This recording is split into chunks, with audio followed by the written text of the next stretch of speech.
Okay, guys, let me share a crazy real-world client story with you. This guy was headed for disaster. So there I was going to buy milk, and then I got this voice note on my phone from my client. As soon as I started listening to it, I slammed on my brakes because this was an attachment emergency. Honestly, it was one of the worst relationship cases I have ever assisted with. This guy was headed for disaster, and I had to turn him around before he got himself hurt. Here's how it went. And here's why you need to know. I am Adam Lane Smith, the attachment specialist. I help people build better relationships, and sometimes I help them get out of nightmare relationship scenarios. Real quick, shout out to all of my members who support this channel. I appreciate you guys. Thank you so much. And if you're a new member just coming in today, you are in for a roller coaster. This is the worst client story I think I've ever worked on. I have permission from the client to share it, otherwise I wouldn't, but it's a heavy one, you guys. I'm looking forward to sharing this lesson with you here today because it's very, very important that you know exactly what happened with this guy so that you can make sure you don't repeat these mistakes. Now, you have to understand, really briefly, why I don't get to talk about my client cases. It's because my privacy concerns are so rigid. So this guy, I'm going to give him a fake name, but the details in this are very, very real. Very unfortunately real. You need to remember that for later when it starts sounding pretty heavy. I got special permission from this client because it's so brutal and has so many important lessons for you and for your relationships. I only got this permission because the story has a happy ending. It does. So yours can too.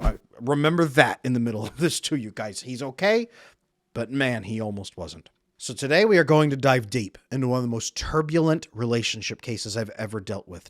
The challenges that were faced by this client, they're not just a cautionary tale. You know I don't do fear-mongering here on this channel. It's a lesson for all of us. As we unravel his journey, we're going to spotlight 3 crucial mistakes that he made in this relationship and how you can avoid them so a bad partner does not slow down your personal growth or stop you from reaching your happiness in life. So are you ready to learn what not to do? Never?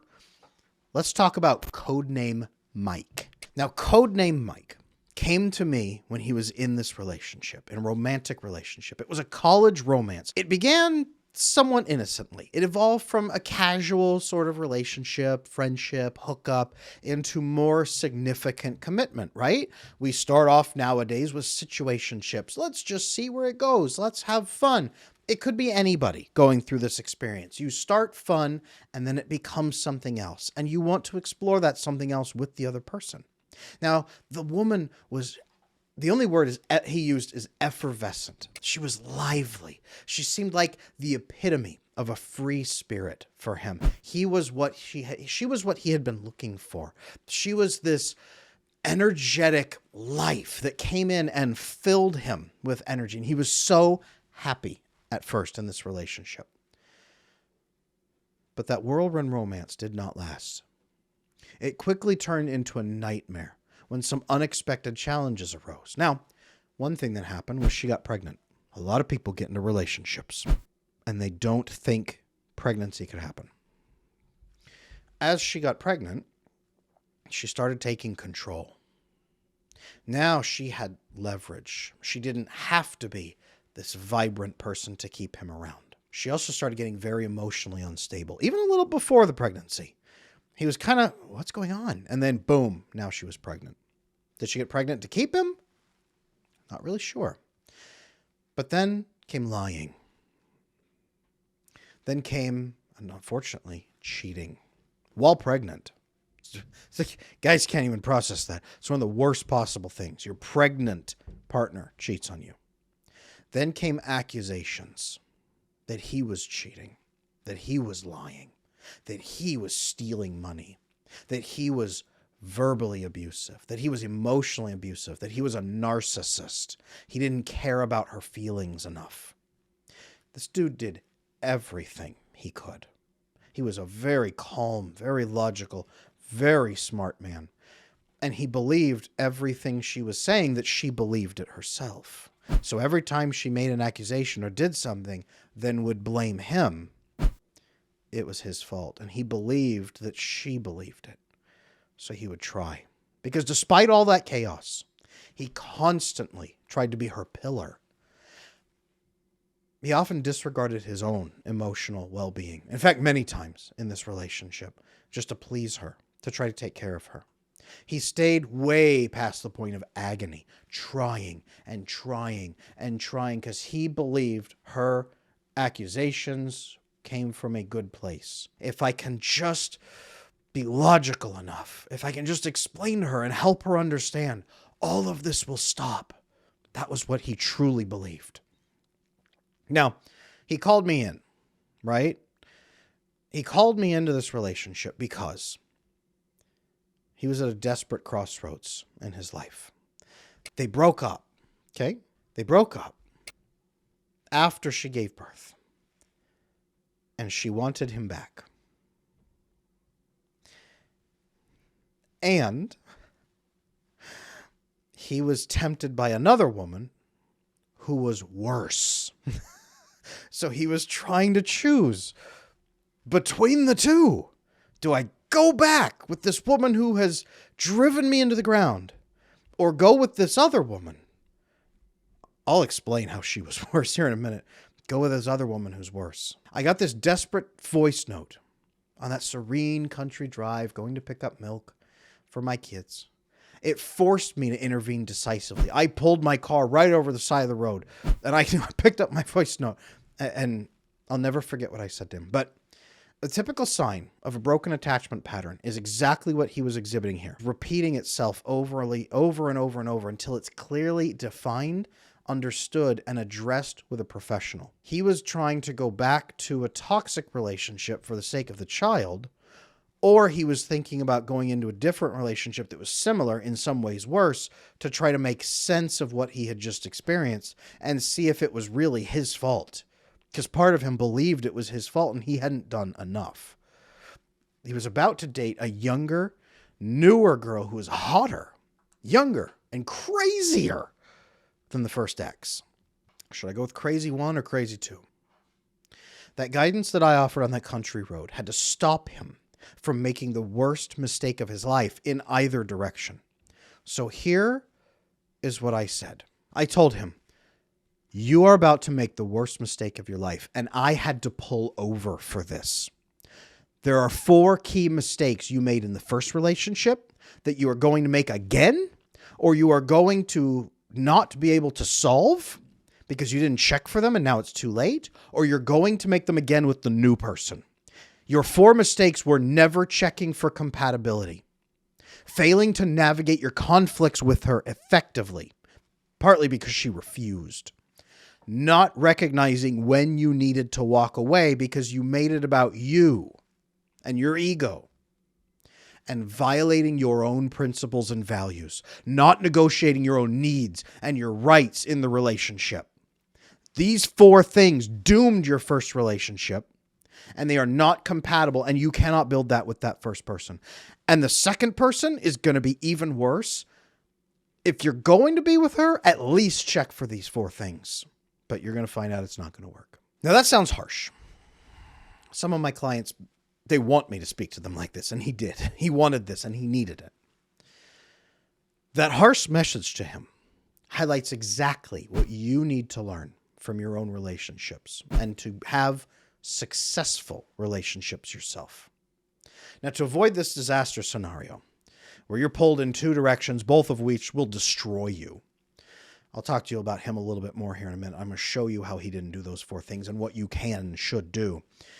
But you need to follow those same 4 lessons that I laid out for him on that country road.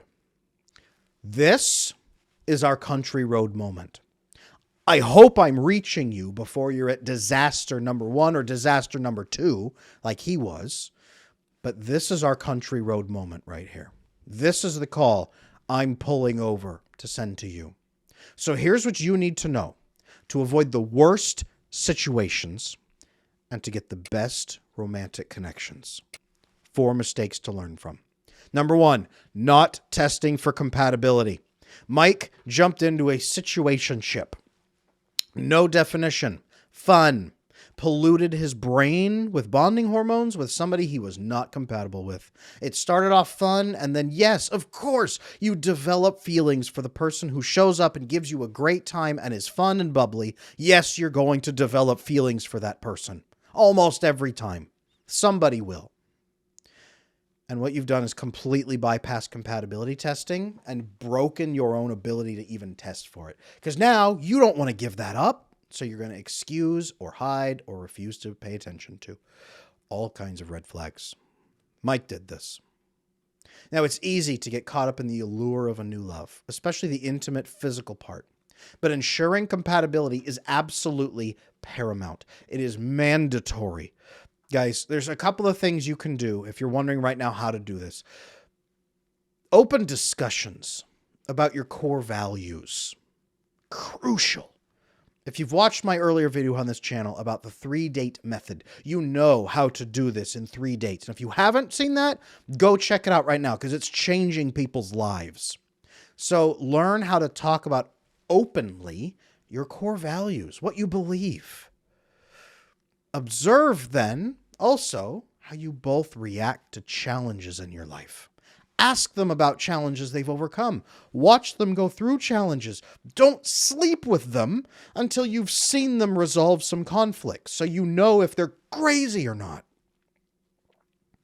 Spend time in different environments and social situations with them. What are they like with strangers? What are they like with friends? What are they like in contention, in conflict? What are they like in fun? What are they like? Test for compatibility before you pollute your brain with bonding chemicals that will make you stupid. That was Mike's problem. On that country road, I told him that. And I think I sent him a 15-minute message.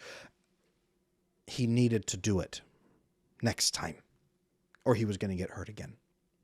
Number 2, failing to navigate conflicts effectively. Mike just took her word for it, knuckled under, and told her he would do anything to make her feel better. He didn't hold her accountable for her side of conflicts either. Because he didn't, she got worse. She, in fact, was counting on him not doing it. That's why she used so many manipulative tactics. Even the best relationships, you guys, will experience conflicts. They will. I've been married for 15 years and was a licensed marriage and family therapist with 15 years of training and experience. Now I coach with attachment and relationships. Every relationship experiences conflict. It's how you handle that conflict that makes all the difference. That's what gets you to 15 years of happy marriage or a nightmare on the side of a road. Strategies for effective conflict resolution. Here's what you need to know. Number 1, active listening, making an effort to truly understand your partner's perspective. This can mean asking questions, paraphrasing, reflecting, being curious, really listening. And they should be doing the same with you. You should be seeking to understand, not seeking to conquer or defend. It's not a fight, it's a conflict.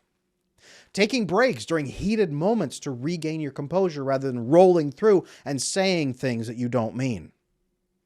Really important. Number 3, seeking mediation or couples counseling for recurring issues in time to save the relationship. When I went through what I call therapist school, but getting my master's degree in psychology, they warned us, if you do couples work, most couples will come to you for divorce. One wants to fix it and is hoping this is the last-ditch effort, and the other is already checked out, and this is their excuse because they'll make sure this doesn't work. That was the reality they told us in school. Seek help. Whether it's a counselor, a therapist, a coach. You know that I coach and help couples, but I only coach and help couples when both are committed to doing the work or it's useless. Seek help at the right times. Number 3 that Mike did wrong, not recognizing when to walk away. He put his ego into it. He said, I have to fix this. He put attachment issues into it. It was his worth as a person. He also didn't hold the other person accountable and kept saying, she says it's me, so maybe it is. He didn't know where the line was and where his boundaries were. Every relationship, you guys, has up and downs. No relationship's ever going to be perfect. But recognizing when it's time to let go is crucial for getting out of the bad relationships that will waste your years. Some signs that it's time to move on. Constant emotional drain and unhappiness. Mike was miserable. He was exhausted. He hated his life. And he had a pretty good life.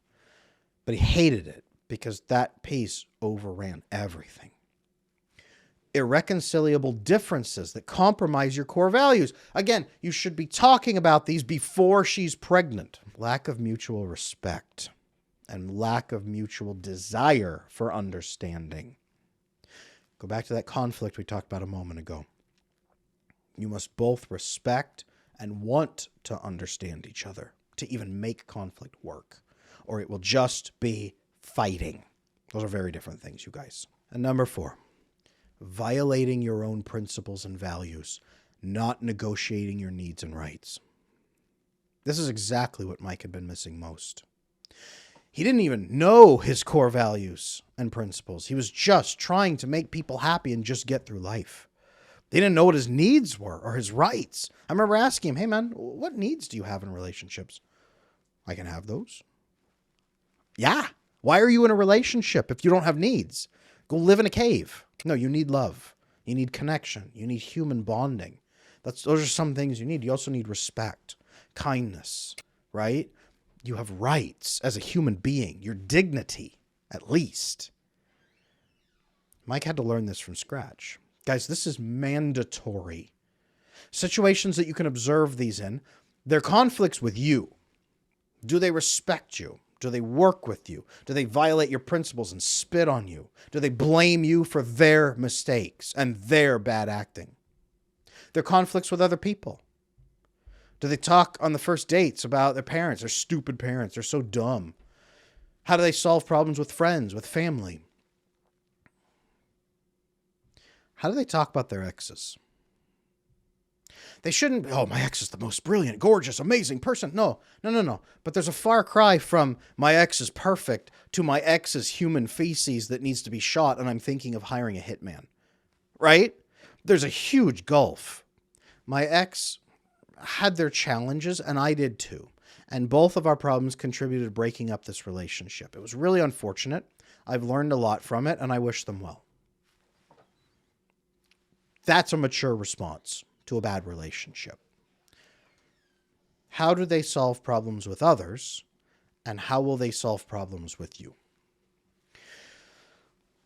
So I unloaded on Mike on this country road. I poured all of that out in a text message. Thank goodness. He listened. He didn't take it personally. He listened. And he had an awakening into better relationships. Following these 4 lessons has changed all of his relationships since then. His outcomes now is life is nothing like what it was. Now, happily dating, happily connected, happily raising his child. He's one of the best dads I know. Happily connected in his family. Happily connected. He has fixed his attachment. And even where things aren't perfect, he has made things work. He has done his best. And he is fulfilled. Life is never perfect, you guys. But he's fulfilled in his relationships. He can spend quiet, peaceful evenings with nobody screaming at him, nobody cheating on him. Snuggled up with his child, enjoying times together. Times with his friends. Times in dating. He can put boundaries on crazy people who try to date him. He can stop people who try to act badly toward him. In his life, even. Just in romance, in business, in friendship. He can stop people and say, wait a minute. That's not how it's going to go. Let's do this differently. This works. These 4 things, guys, they work. Because you test for compatibility right early on. You know if you're a good match or not. You check if they can work in conflict with you. Then you go through those conflicts and see what they... And update your image of them and your understanding of them. And you make sure your boundaries and your principles and your values and your needs and your rights, that those are satisfied. And in fact, they work with you to do that too. Because, let me be clear, somebody who loves you will want you to have boundaries and rights and needs and values. They will want that for you because they love you. Love is doing what is truly right for the other person. If somebody wants you to violate your boundaries, your needs, your values, and your rights for their convenience or their feelings, they do not love you. They just have affection for you when it's convenient. And those are huge differences, you guys. Mike learned that. Now you can learn it too. I knew that this would make these changes in his life because I had seen it so many times in my clients, in myself, and in my own life. I had seen it again and again. Mike took these things on, changed all of those behaviors, and is living a better life. So please learn from him. Use these 4 lessons to build better relationships for yourself. And do not be afraid to walk away when the time comes. If you are in a bad relationship or a bad friendship or a bad professional relationship, understand that you can walk away. All of these things we have laid out here today, yes, we're focusing on romance, but they are also applicable in every other relationship you have. Do this, please.